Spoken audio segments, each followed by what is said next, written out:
This is Angela Valente Romeo. Welcome to my blog, Colliding Worlds. This blog is a journey into the exploration of all things.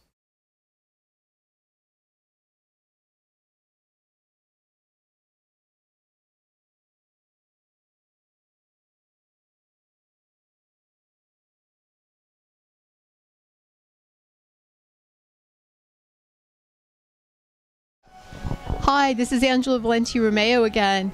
We're bringing you another installment of Colliding Worlds, and today we're at Azul. We're about to meet the comics who are going to perform here tonight. Azul's in Palm Canyon. It's at 369 North Palm Canyon Drive.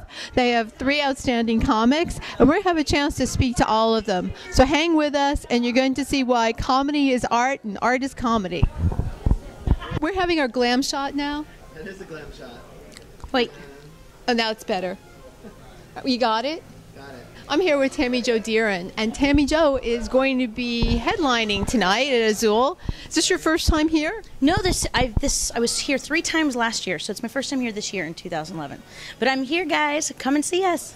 It should be a lot of fun. And what brings you to Palm Springs?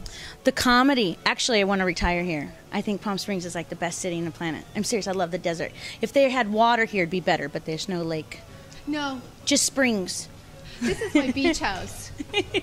Seriously, this is my beach house. I'm waiting. I haven't seen the waves yet, but I'm hopeful at the best. Beachfront property, part of California, gone. Rolling, right?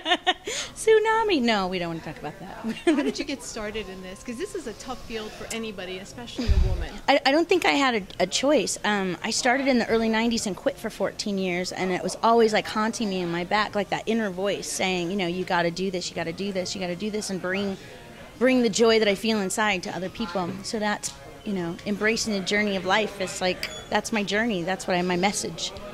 What did you do for 14 years? A loaded question. I was depressed. I wouldn't leave the bedroom. I did event production. I toured with the AIDS rides and the breast cancer walks, and even then I would put my toe in the talent pool. Like I ran talent shows, and I was always like the side show for somebody, like always like their Ed McMahon. I kept my foot in the door for 14 years, and then all at once I'm like, I gotta get out there. So instead of the foot in the door, we just decided to shove the whole leg in there one day and see what the hell happened. I'm like Winnie the Pooh, my butt's stuck. I ate too much honey. I'm like, I can't. And we're pulling. Here we go. But I realize I don't have any choices now. It's over. Like I'm unemployable. If I wanted to get a job anywhere, like I just can't. This is my calling. Here at Azul, and we're up now with Teddy Margus, who will also be performing tonight.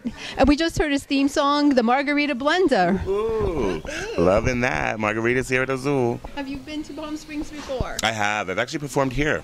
When was the last time you were here? Wow, it's been about a year. It's hot here. But there's a lot of mistas. Catch my drift. There are a lot of mistas and a lot of sistas. Being a regular, what does that mean? That we can go any night of the week and see you there? No, that means that if they need somebody, they call you and you gotta go. It's like a real job. Oh my God, he's a substitute teacher for comics. I love it. I'm a comedy sub. What brought you to comedy? Oh, I've been the class clown in school, and just I was afraid of it forever because I'm classically trained theatrically, but would always turn my theatrical monologues into something funny, and everybody said to me, you need to get into comedy. So I started to do a little more comedic roles, and then figured I'm very selfish and self-centered. I want to be on stage by myself. So I went and formed a little act, and look at me now. No way. Website, please. www.queersofcomedy.com. That is my comic trio. 3 gay men crossing the land, bridging the gap between ignorance and tolerance through humor. I'm looking forward to seeing your act tonight. I'm excited too. I want you to see it. And I love your hat. I've said that already. Thank you. And thank you for spending time with us. Anytime. You're welcome anytime in my world. Thank you. Tracy, you're from the Deep South. Yes. You're from Atlanta? What they call the Deep Dirty South. Yes. Atlanta, Georgia.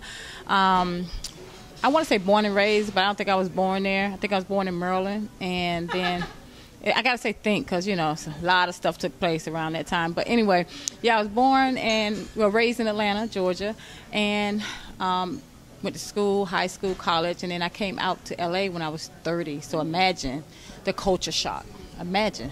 My little sister moved to Pooler, Georgia, so just think of the reverse shock. Whoa, oh my God, how long has she been there?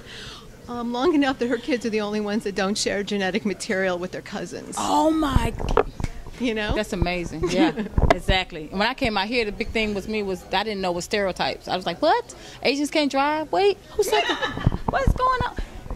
We don't do stereotypes, like it's just black, white, and nothing else. Either your side, our side is good, Were you doing stand-up in Atlanta? Yeah, I started actually in Atlanta, and I did like a year in Atlanta, and then I got the big head. I was like, I'm going to Hollywood, I was like the Clampets, like I struck oil, and I came here. I was like, I'm gonna make it, and I came out here and thought I was gonna make it tomorrow, and I didn't work and ended up homeless for years, so it's been a long journey. That's a tough journey to be as homeless and to still be able to come out and do comedy. How do you handle that? Well, actually, it made me better. It gave me character and experience and jokes. I just made it into my character and my experience and my jokes and comedy. Now, with your stand-up, you said you incorporate your life experiences. Do you do it through alter egos, or do you just come out and say, hey, this is who I am and this is what I do? Yep, this is who I am. This is Tracy. I'm from the South. This is what you get. This is how I talk. This is where I've been. This is where I am. This is where I want to go. Bam. Yeah. That's pretty wild. Now, you're performing here. Is this the first time you've been in Palm Springs at Azul? Well, I actually did the Dinah Shore Weekend comedy here before. But this is much nicer. It's so much luxury. I'm just like really loving it. It's really nice. I think it's less high pressure than the Dinah Shore Weekend. Yes. And far less people right now Exactly. in terms of the weekend. Did you perform in LA? Yes, I do perform in LA all over. I do all outside of LA. I do the comedy clubs. I'm showcasing right now, which is good. I've been doing comedy. I started doing comedy in '97, so it's been a long road. And now the hard work is paid off. I'm showcasing for the Laugh Factory, which is a major comedy club in LA. I'm slated to go on the Lopez Tonight show like in a month. And things are taking off. I'm doing out-of-town shows. This has been Colliding Worlds, and I hope you understand that comedy and art are the same. It's a big, big commitment to do it. It's a lot of work. It isn't as easy as telling elephant jokes, and the stories behind it are just as heart-wrenching as any other. Starving artist, starving comedian, everybody gets a break, but it's art. And guess what? They're going to say things and they're going to make you think. They're going to make you talk, and when you leave here tonight, you're going to scratch your head and go, she did not just say that. And you know what? She did. Thank you for joining us. We'll have another segment soon, and we'll bring you to more places so you can learn that art is not just the stuff hanging on your wall. Thank you. Thank you.